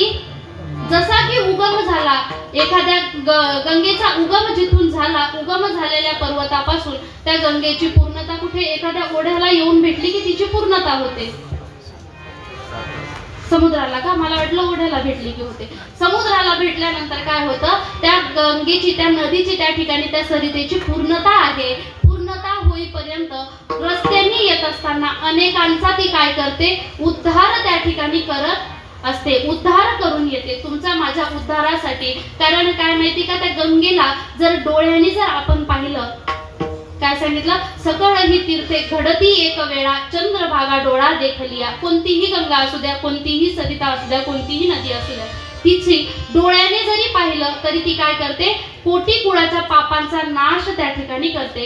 आणि वाचेने जर आपण गंगा गंगा म्हटलं तर सकळ दोष जाती भंगा. आपल्या जीवनामध्ये यदा कदाचित कोणता दोष आपल्याला जर लागलेला असेल, अनेक दोष असतात, पितृदोष असतात, वगैरे वगैरे भरपूर सारे दोष. मग एखादा दोष आपल्या तुमच्या माझ्या जीवनामध्ये लागलेला आहे तर त्या दोषाचं सुद्धा ती काय करते? निवारण करते. ते दोष काय करते? जाळून टाकते. तुमच्या माझ्या जीवनातलं कोटी कुळीचं पाप जाळण्याची ताकद, कोटी कुळीचं पाप जाळण्याची क्षमता त्या कोणामध्ये आहे? त्या गंगेमध्ये आहे. मग ती असा विचार करते का की मी एखाद्याचाच उद्धार करेल, दुसऱ्याचा करणार नाही. पापी असू द्या, भक्त असू द्या, देव असू द्या, कोणीही असू द्या, कोणीही संत महात्मा, कोणीही त्या ठिकाणी गेलं तरी त्याचं काय करते? ती पाप क्षालन करण्याचं काम ती गंगा करत असते. म्हणून आपल्यावर गंगा मातेचे सुद्धा काय आहेत? उपकार आहेत. अनंत उपकार आहेत. गायीचे उपकार आहेत, वृक्षाचे उपकार आहेत, फळांचे उपकार आहेत, झाडांचे उपकार आहेत, सगळ्यांचेच उपकार आहेत. पण यामध्ये सर्वश्रेष्ठ उपकार सांगितले ते कोणाचे? साधू संतांचे सांगितले, संत महात्म्याचे सांगितले. पण त्यांचे उपकार आपण आपल्या या मुखाने, या वाणीने वर्णन करू शकत नाही. कारण काय आहे? न पुरे ही वाणी. वाणी खुंटीत होते. काय होते? आपली वाणी खुंटीत होऊन जाते. त्या संत महात्म्यांचे उपकार सांगता सांगता, त्यांचं वर्णन करता करता साधू संत म्हणतात आमची वाणी काय झाली? खुंटीत झाली. म्हणून असे अनन्य साधारण उपकार असणारे या संत महात्म्यांचे उपकार मी माझ्या वाणीने सांगू शकत नाही. काय सांगू आता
जागविती काय द्यावे त्यासी व्हावे उतराई ठेवी तो हा पायी जीव थोडा.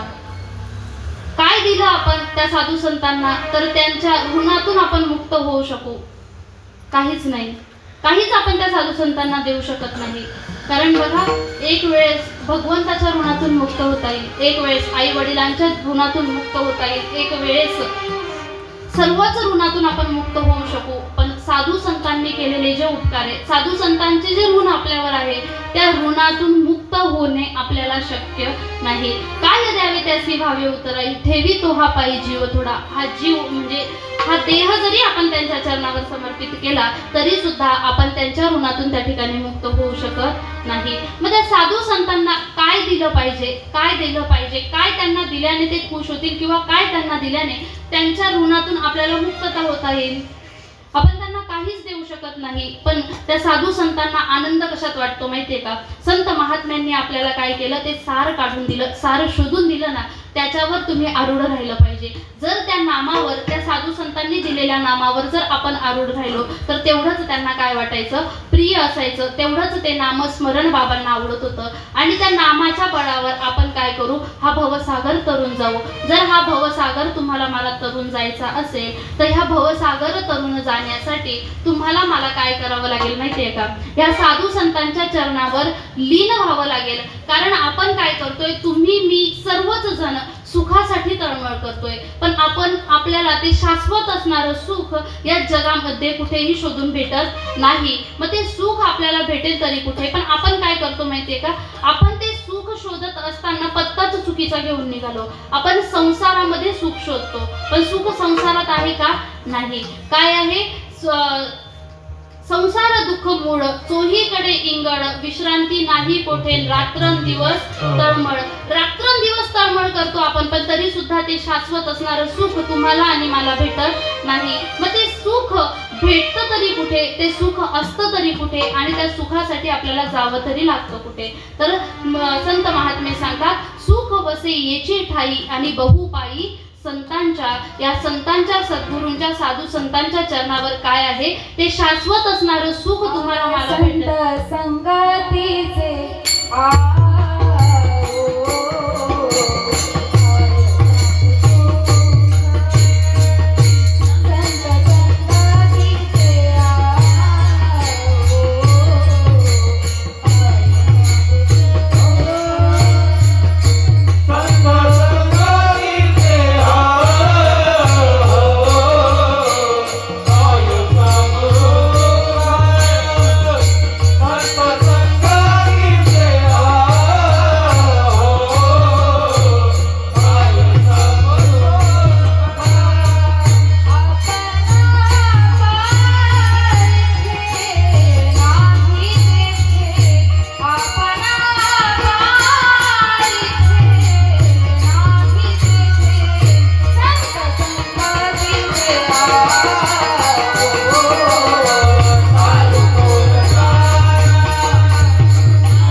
संतन के संग रखने तेरी अच्छी बनेगी. संतन के संग रखने तेरी अच्छी बनेगी. संतन के संग रखने तेरी अच्छी बनेगी. संतन के संग रखने तेरी अच्छी बनेगी. अच्छी बनेगी तेरी जिंदगी बनेगी. अच्छी बनेगी तेरी जिंदगी बनेगी. अच्छी बनेगी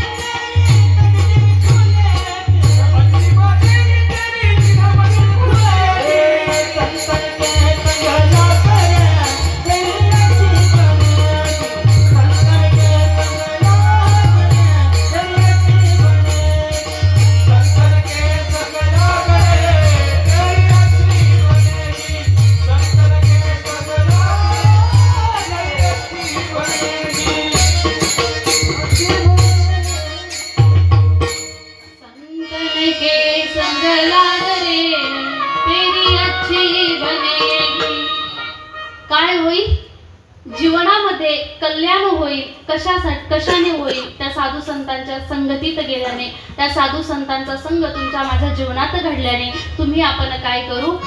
हा भवसागर तरुण जाऊ. त्या भवसागरातून पार होण्याचा मार्ग तुम्हाला मला भेटेल आणि हा भवसागर तरुण जाण्यासाठी आपल्याला काय करावं लागेल? या साधू संतांची संगत करावी लागेल, या साधू संतांच्या चरणावर लीन व्हावं लागेल. कारण बघा, अशी कोणतीच व्यक्ती नाही, एखाद्याने ठरवलं की तुकाराम महाराज म्हटले की काय आम्ही काहीच मागत नाही, देवाकडे काही मागणं हे आम्हाला काय आहे? अनुचित आहे.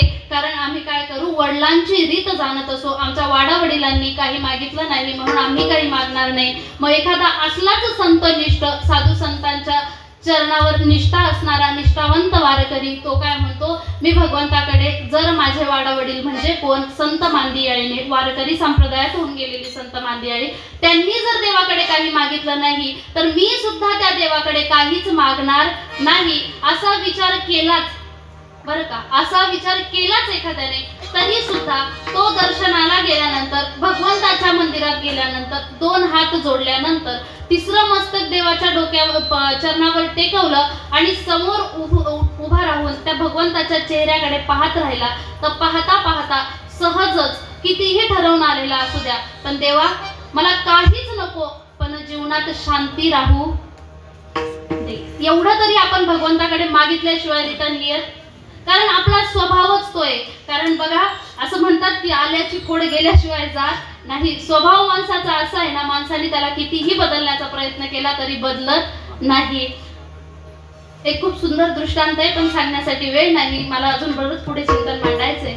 बघा, तर काय आहे स्वभाव माणसाचा? आल्यानंतर काय होतो? जन्माला आल्यानंतर गेल्याशिवाय त्याचा स्वभाव त्या ठिकाणी बदलत नाही. स्वभाव बदलत नाही म्हणून त्या ठिकाणी आपण काय करतो? भगवंताच्या मंदिरात गेल्यानंतर कितीही वैराग्य आपल्याला प्राप्त झालेला असू द्या की आपण देवाकडे काहीही मागणार नाही. कारण आपलं वैराग्य कसं असतं?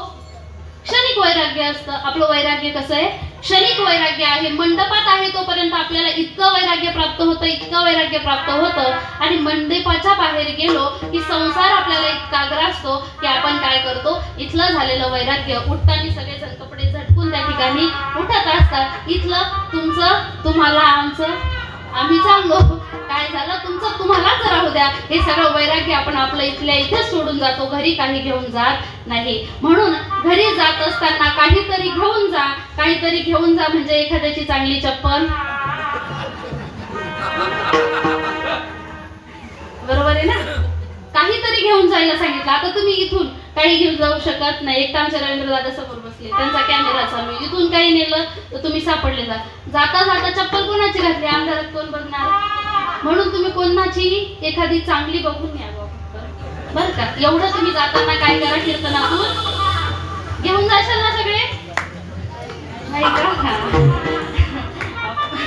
मग काय सांगितलं? त्या भगवंताचं हे नामस्मरण जे आहे, हे नामचिंतन जे आपण करतोय ना, याच्यातून आपण काहीतरी घेऊन गेलं पाहिजे. पण काय घेऊन गेलं पाहिजे? त्या साधू संतांचे विचार आपण घरी नेले पाहिजे. त्या संत महात्म्यांचं आचरण काय होतं? त्या संत महात्म्यांनी वैराग्याची प्राप्ती कशी केली आणि हा भवसागर तरुण जाण्यासाठी त्यांनी काय खटाटोप केला, काय अट्टहास केला, याचसाठी केला होता अट्टहास. शेवटचा दिवस गोड व्हावा. मग शेवट म्हणजे कोणता? तुमचा माझा मृत्यू म्हणजे शेवट आहे का? नाही. ज्या दिवशी या 84 लक्ष योनीच्या कालचक्रातून तुमची आणि माझी सुटका होईल ना, त्या दिवशी खऱ्या अर्थाने म्हणायचं काय? शेवट तो माझा भला बघू गोड झाला. त्या दिवशी आपला शेवट खऱ्या अर्थाने काय होईल? गोड होईल. मग तो शेवट जर गोड करायचा असेल तर त्याच्यासाठी आपल्याला साधू संतांच्या चरणावर लीन झालं पाहिजे, साधू संतांना शरण गेलं पाहिजे आणि साधू संतांनी सांगितलेल्या गोष्टीचं तंतोतंत पालन आपल्याकडून जीवनात घडलं पाहिजे. मग साधू संत आपल्याला काय करतात? सहज बोलणे हित उपदेश करुणी सायस शिकवी. ती काय करतात? ते सहजपणे एखाद्या गोष्टीचा उपदेश तुम्हाला मला करतात. बाबांनी तुम्हाला मला नाम दिलं, कोणाकडून किती लाख रुपये घेतले? किती लाख रुपये घेतले? घेतले का? ते देण्यासाठी आलेले, त्यांचं कार्य असते काय? देण्यासाठी. पण पैसे देण्यासाठी नाही आले बरं का. ते जे द्यायला आले ना, ते तुम्हाला आम्हाला सगळ्यांना देऊन गेले. त्यांनी काय केलं? ते भगवंताचं नाम, ते भगवंताचं बीज, जे बाबांचं ब्रीद वाक्यच होतं, ह्याची आम्हा करणे काम, बीज वाढवावे नाम. गल्लोगल्ली पारिश्रमिक नगरमध्ये मी तर म्हणते घरं नव्हते तेव्हा सुद्धा बाबा काय करायचे, पायी पायी या ठिकाणी यायचे, पायी पायी या ठिकाणी फिरायचे आणि सर्वांना या ठिकाणी बाबांनी हे नंदनवन जे फुलवलं कसं, कारण हा भक्तीचा मळा बाबांनी फुलवला. कारण आज आपण जर बघू गेलो तर वारकरी संप्रदाय म्हणजे संप्रदायामध्ये बाजार मांडला गेला. काय झालं, संप्रदायाचा काय झाला, बाजार झाला. आणि म्हणून तुम्हाला आम्हाला खरं तत्व, खरं नाम आणि खरं बीज जे होतं ते काय केलं, तुमच्या माझ्यापर्यंत बाबांनी पोहोचवण्याचं कार्य केलं. मग ते नाम तुम्हाला मला दिलं, मग त्या नामाच्या बळावर आपण काय करू, हा भवसागर तरून जाऊ. पण हा भवसागर जर तरून जायचा असेल तर संत महात्मे सांगतात, कोण्याही जीवाचा न घडो मत्सरवर मग सर्वेश्वर त्याचे. काय, काहीच नाही, कोणत्याच जीवाचा द्वेष करायची, कोणत्याच जीवाशी द्वेष करायचा नाही, कोणत्याही गोष्टीचा अहंकार मनात ठेवायचा नाही. कशाचा अहंकार करतो आपण, तो गेलाय त्याच्या मागे आपल्याला पण जायचंय. गाडी बंगला घोडा सगळं इथेच राहणार आहे, काय सोबत घेऊन जाणार आहे आपण, काहीच नाही. पण गेल्यानंतर दोन लोकांनी आपल्या मागे एवढं तरी निदान म्हटलं पाहिजे की चांगली होती किंवा चांगला, एवढंच कीर्ती आपल्याला करून जायची आहे. कारण संत महात्म्यांसारखी कीर्ती आपण करून जाऊ शकत, म्हणा म्हणा, करू शकतो ना, करून जाऊ शकतो. पण आपल्याला काय आहे, त्या वैराग्य प्राप्त होण्याची गरज आहे. आपलं वैराग्य कसं आहे, क्षणिक आहे. मग या क्षणिक वैराग्यासाठी आपल्याला काय करावं लागेल, आपल्याला वैराग्य प्राप्त होतं, वैराग्य प्राप्त होत नाही असं नाही. कुणी जर खरंच चांगल्या याच्याने, चांगल्या हेतूने, चांगल्या उद्देशाने आणि चांगल्या पद्धतीने जर तुम्हाला मला समजावून सांगितलं ना तर तुमच्यात आणि माझ्यात वैराग्याची प्राप्ती होते. पण काय होतं माहितीये का, आपलं मन स्थिर नाही. आपलं मन काय होतं, घडी तिथं तर घडी तिथं तर घडी कुठे. त्याच्यामुळे ह्या मनाला जर आपण स्थिर केलं कुठे, त्या भगवंताच्या नामावर, त्या भगवंताच्या चरणावर जर हे मन एकदा स्थिर झालं. कारण संत महात्मे म्हणतात ना, मन लागो रे काय, मन लागो रे माझे गुरु भजनी. त्या सद्गुरूंच्या वाक्यावर, त्या सद्गुरूंनी दिलेल्या उपदेशावर, त्या सद्गुरूंनी केलेल्या बोधावर जर तुमचं माझं मन स्थिर झालं, कारण एकदा का ह्या मनाला छंद लागला तर हे काय होतं, स्थिर होतं. नाहीतर मन चंचल चपळ जाता येता न लगे.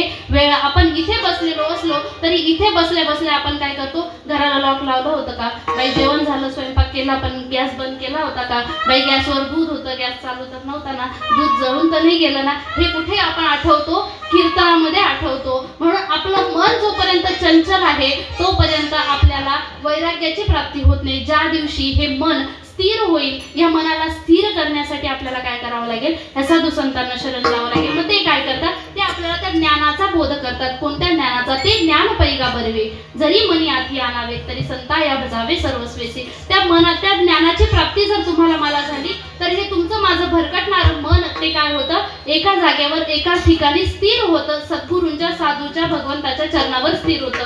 आणि एकदा का ते मन स्थिर झालं मग आपल्याला इतरत्र भटकायची गरज नाही. मग हे आपल्याला कोण सांगतात, संत महात्मे सांगतात. मग त्यांना आपण काहीच देऊ शकत नाही. कारण काय, आपण त्यांचे उपकार आपल्यावर इतके आहेत की आपण आपला देह जरी त्यांना समर्पित केला तरी आपण त्या ठिकाणी त्यांचे उपकार, ऋण त्यांचं फेडू शकत नाही. अभंगाचं दुसरं चरण, काय द्यावी त्यासी व्हावी उतराई, काय द्यावी त्यासी व्हावी उतराई, काय द्यावी त्यासी व्हावी उतराई, काय द्यावी त्यासी व्हावी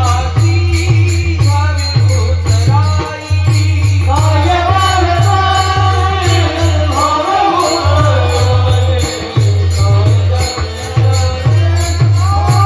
उतराई.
अर्पित केला तरी त्यांचे उपकार आपण त्या ठिकाणी फेडू शकत नाही. इतके अनन्य साधारण उपकार त्या साधू संत महात्म्यांचे आपल्यावर आहेत, कारण त्यांचं अवतार कार्यच त्याच्यासाठी होतं. आणि साधू संतांचं अवतार कार्य संपल्यानंतर सुद्धा त्यांचं कार्य चालूच आहे, त्यांचं कार्य बंद झालेलं नाही. त्यांचं कार्य बंद झालं असं म्हणणारं जर इथे कोणी असेल, त्याला जर अशी प्रचिती आली असेल तर कुठेतरी त्यांनी आपला अभ्यास तपासून पाहावा. त्यांनी कुठेतरी आपलं नामस्मरण कुठपर्यंत आहे, किती योगापर्यंत कुठेपर्यंत चालू आहे याचा विचार केला पाहिजे. कारण या संत महात्म्यांनी काय केलं माहितीये का? योगी याच्या नाही ध्यानी दाता मनी, तो तू आम्हापासी मागे पुढे. तो भगवान परमात्मा या साधू संत महात्म्यांनी तुमच्या माझ्या मागे पुढे आली या आघात निवाराया. काय करतात ते? आपल्या मागे पुढे उभे राहतात. कशासाठी? तर एखादं संकट आपल्यावर येण्यासाठी. जशी आई लहान लेकरू आहे आणि त्या लहान लेकराला जर समोरून एखादी गाडी जोरात येते किंवा एखादा पाऊस जर जोरात चालू झाला, छत्री नाही, एकच छत्री आहे किंवा छोटी छत्री आईकडे जर आहे, तर आई काय करते? स्वतः छत्री घेते, बाळाला पावसात नाही काय करते? आई छत्री बाळाला देते, आई स्वतः भिजते. म्हणजे जशी आई लेकराचं संरक्षण करते तसे हे संत महात्मे आघात आल्यानंतर ते स्वतःवर ओढवून घेतात आणि तुमच्या माझ्याचं त्याच्यापासून काय करतात? रक्षण करतात.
त्यांनी सकळ जीवांचा करी तो सांभाळ, आली या आघात निवाराया. तुझं मोकलीला ऐसे नाही पण कधी आवडीने भावे हरी नाम घेसी. ज्यावेळेस तू काय करशील?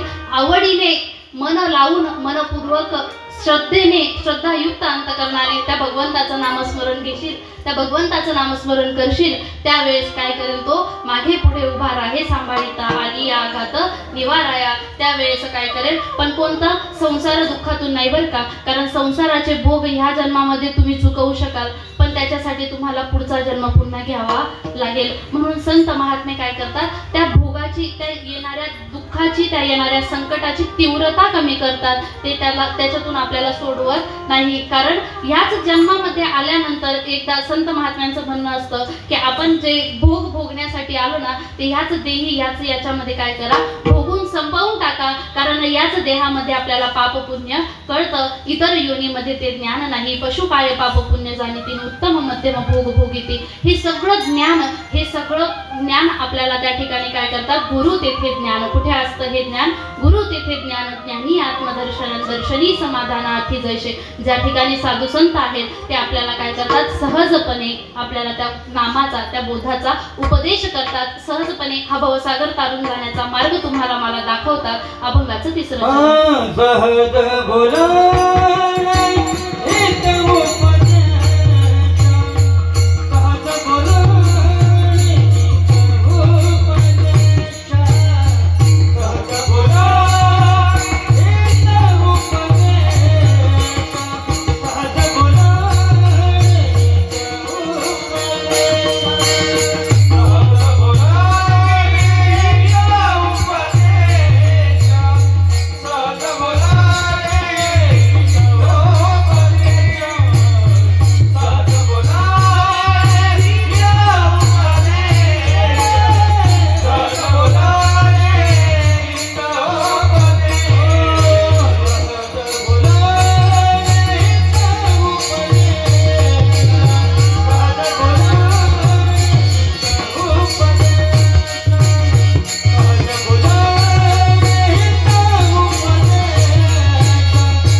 सहजपणे सांगतात, साधेपणाने सांगतात, पण त्यांच्या बोलण्यामागचा अर्थ, मतितार्थ हा खूप गूढ आहे. आणि म्हणून ते आपल्याला वेळोवेळी शिकवत असतात, वेळोवेळी सावध करत असतात. पण आपल्याला काय करावं लागतं माहिती आहे का? त्यांच्याकडे लक्ष द्यावं लागतं. लक्ष द्यावं लागतं म्हणजे कसं? साधू संत काही गोष्टी मुखाने बोलून दाखवत नाही, ते त्यांच्या कृतीतून दाखवत असतात. जर आपण बारकाईने विचार केला, बारकाईने जर त्यांच्या चरित्राचं, त्यांच्या वागण्याचं, त्यांच्या बोलण्याचं जर त्या ठिकाणी निरीक्षण केलं तर त्या गोष्टी तुमच्या माझ्या लक्षात येतात. आणि म्हणून साधू संत जास्त बोलत नाही, थोडकं बोलतात. काय? साच आणि मवाळ मिथुले परी रसाळ. कसं असतं बोलणं त्यांचं? कुणाचं मन दुखेल असं साधू संत कधी बोलत नाही, कुणाला वाईट वाटेल असं कधी साधू संत बोलत नाही. कुणाच्या मनाला, कारण माझ्या अंतरात्म्यामध्ये बसलेला भगवान परमात्मा आहे आणि तुझ्या अंतरात्म्यामध्ये बसलेला कोण आहे? तो काय आहे? भगवंतच आहे. जर भगवंताला एक वेळ स्वतःला भगवंताला जर कोणी त्रास दिला तर भगवंताला मान्य आहे, पण भगवंताच्या भक्ताला जर कोणी त्रास दिला तर तो भगवंताला सहन होत नाही. म्हणून जगत असताना एवढंच चांगलं जगा की आपल्यामुळे कोणाचं मन दुखवलं जाणार नाही, आपल्यामुळे कोणाला त्रास होणार नाही, आपल्यामुळे कोणाला वाईट वाटणार नाही. सगळ्याच गोष्टी आपण नाही सांभाळू शकत, पण यदा कदाचित काही कारण नसताना उगाचच कशाला एकमेकांचा मत्सर करत बसायचं? कारण मी आधीच सांगितलं बघा, भगवंताच्या दारामध्ये उभी आहे, एक शब्द, एक वाक्य, एक गोष्ट बोलून जावे लागते. कारण ती व्यक्ती त्या पात्रतेची आहे की नारदाच्या गादीवरून मी त्यांचं नाव घेतलं पाहिजे. तुम्हाला मला सर्वांनाच ज्ञात असणारे आपले श्रीराम दादा मंडळ, त्या ठिकाणी दादांना जाऊन आज 15 दिवस झाले. बरोबर एकादशीच्याच दिवशी दादांनी त्या ठिकाणी देह ठेवला. आणि बघा, जीवन असं असावं माणसाचं. एकच प्रसंग सांगावा वाटतो, ज्यावेळेस त्यांना बघायला गेली, स्वतःला ऑक्सिजन चालू आहे, स्वतःला बोलता येत नाही, स्वतःच्या जीवाचं स्वतःला पडलंय. आणि त्यांच्या मुखात माझ्यासाठी एक वाक्य होतं, तेजूताई तुझं काय चाललं, तुझं सगळं बरं आहे ना? हे विचारण्यासाठी काय असतं? भगवे वस्त्र घातले तोच साधू आहे, तोच संत आहे असं नाही. कधीतरी माणसाचं आचरण सुद्धा इतकं शुद्ध असलं पाहिजे की समोरच्याला त्याच्याकडे पाहून वाटलं पाहिजे की नाही हा खरंच काय आहे, मनाने हा संत आहे. आणि माणसाने मनानेच व्हावं. भगवे वस्त्र घालून आणि खूप गळ्यात माळा घालून आणि खूप काही मोठे टिके लावून माणूस संत होत नसतो. माणसाचं आचरण तसं असलं पाहिजे, माणसाचं वागणं बोलणं तसं असलं पाहिजे. त्यातून काय होत असतो? माणसाचं संतत्व कळत असतं. आणि असे असणारे आमचे रामादादा त्या ठिकाणी बाबांबरोबरच गेले असं म्हणायला हरकत नाही. बाबा गेल्यानंतर काहीतरी 1.5 महिन्यामध्ये दादांनी त्या ठिकाणी देह ठेवला. यातना कठीण होत्या, आजार कठीण होता. त्यामुळे भगवंताने, एकादशीचं मरण कोणालाही येत नाही महाराज, त्यासाठी पर्व काळ साधावा लागतो, त्यासाठी तेवढी संतांची सेवा करावी लागते. खूप त्या ठिकाणी सेवा दादांनी त्या ठिकाणी बाबांची केली. आणि म्हणून बाबांनी कदाचित त्यांना आपल्या मांडीवर घेतलं, यामध्ये काही दुमत माझं नाही. म्हणून असे रामादादा आपल्यातून निघून गेले. त्यांच्या चरणी भावपूर्ण श्रद्धांजली अर्पण करते. आणि बघा, साधू संतांनी जो उपदेश तुम्हाला मला केला ना, काय केलं माहिती का? साधू संतांनी काय सांगितलं? हे विश्वची माझे घर, अशी मती जयाची स्थिर. एवढीच मती स्थिर करा. काही घेणं देणं नाही, कोणाचं कोणी घेऊन खात नाही, कोणी कोणासोबत जात नाही. बायकोला जर मरण आलं तर नवरा म्हणतो का तू मागे राह मी जाते, किंवा नवऱ्याला मरण आलं तर बायको म्हणते का तू राह मी जातो? नाही, कोणीच म्हणत नाही. ज्याचं त्याचं कर्माचं भोग ज्याला त्यालाच भोगावे लागतात. मग कशासाठी आपण उगाचच याचा त्याचा द्वेष करतो? कशासाठी उगाचच आपण याच्या त्याच्या कपड्यावर चिखल उडवण्याचं कार्य करतो? काय आहे बघा, तू तसा मी, तुझा आहे तुझं पाशी, परी तू जागा चुकला ती. तुझ्या जवळ जे आहे ना तेच माझ्या जवळ आहे, पण तुझं प्रकट करण्याचं वेळ वेगळी आहे, तुझं प्रकट करण्याची पद्धत वेगळी आहे, आणि माझं बोलण्याचं, माझं सांगण्याची पद्धत वेगळी आहे. बाकी तुझ्या आणि माझ्यामध्ये काय आहे? तो भगवान परमात्माच त्या ठिकाणी बसलेला आहे. म्हणून कुणाचाही मत्सर करू नका. जीवन जगत असताना इतकं सुंदर जगा, इतकं चांगलं जगा की गेल्यानंतर निदान 4 लोकांनी आपल्याला म्हटलं पाहिजे की चांगला होता. एवढं तरी चांगलं निदान माणसांनी जगावं. नाहीतर माणूस गेल्यानंतर गावातले जाऊ द्या, शहरातले जाऊ द्या, नगरातले जाऊ द्या, शेजार पाजारचे जाऊ द्या, बिल्डिंग मधले जाऊ द्या, पण घरातले माणसं रडू नये. इतकं निपत्तर माणसाचं जीवन नसावं महाराज. आणि म्हणून बघा, एवढा वेळ मी तुम्हाला काय सांगितलं? साधूंच्या संतांच्या चरणावर लीन व्हा, त्या साधू संतांची संगत करा. त्याच्याने काय होईल? तुमच्या माझ्या जीवनाचा उद्धार होईल, तुमचं माझं कल्याण होईल. आणि म्हणून या साधू संतांचं मोठ्या प्रेमाने आपण त्या ठिकाणी भजन करूया. विठोबा रखुमाई,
जगा. जीवनात आल्यानंतर एकदा तरी गुरु करा. गुरु केल्याशिवाय माणसाने मरू नये. कारण बघा, गुरुशिवाय माणसाचं जीवन गुराप्रमाणे असतं. गुरं माहिती आहेत का तुम्हाला? गुरं माहिती आहे? गुरं नाही, गुरं गुरं ढोरं माहिती आहेत ना सगळ्यांना? कोणी ढोरं म्हणतात, कोणी गुरं म्हणतं, कोणी ढोरं म्हणतं. पण जोपर्यंत जीवनात माणसाच्या गुरु नसतो तोपर्यंत त्याचं जीवन गुराप्रमाणे असतं. म्हणून एकदा तरी माणसाने जीवनात आल्यानंतर सद्गुरूंना शरण जा, सद्गुरूंची सेवा करा, सद्गुरू करा आणि त्यांच्याकडून त्या नामाचा उपदेश प्राप्त करून घ्या. जेणेकरून हा भवसागर तरुण जाण्यासाठी तुम्हाला मला जसा जीवनाचा उद्धार करण्याचा मार्ग साधू संत सांगून गेले, तोच मार्ग तुम्हाला मला माहिती होण्यासाठी आपल्याला त्यांना शरण जावं लागेल. आणि आपल्याला त्यांना शरण गेल्यानंतर ते काय करतात? या अभंगाच्या शेवटच्या चरणामध्ये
जैसी चित्ती तैसे मज येती सांभाळित. काय करतात हे साधू संत महात्मे?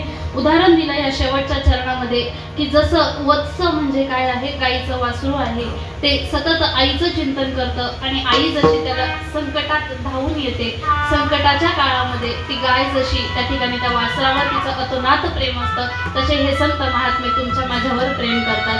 तसे हे संत महात्मे तुम्हाला मला काय करतात, जीव लावतात, प्रेम देतात. आणि म्हणून त्या ठिकाणी सांगतात की संत महात्मे या तुकाराम महाराज सांगतात की या शेवटच्या चरणामध्ये जसं त्या वत्साला सदैव त्या आईचं चिंतन असतं, त्या आईच्या चिंतनामुळे जशी ती माय, ती गाय, ती त्या ठिकाणी त्या वत्सावर प्रेम करते, तसं तुम्ही आम्ही जर त्या साधू संतांचं चिंतन केलं, त्या साधू संतांच्या नामस्मरणाचं चिंतन केलं तर ते काय करतात, तर तुका म्हणे तैसे मज येती सांभाळीत. ते काय करतात, आली आघात निवाराया. आपल्यावर जर एखादं संकट आलं तर त्या ठिकाणी ते आपल्याला सांभाळण्यासाठी दृष्टांत रूपाने सुद्धा त्या ठिकाणी काय असतात, उभे असतात. साधू संतांचं कार्य अलौकिक आहे, पण ते आपल्याला डोळ्यांनी दिसताना सर्वसामान्य माणसासारखे दिसतात, पण ते तसे असतात का?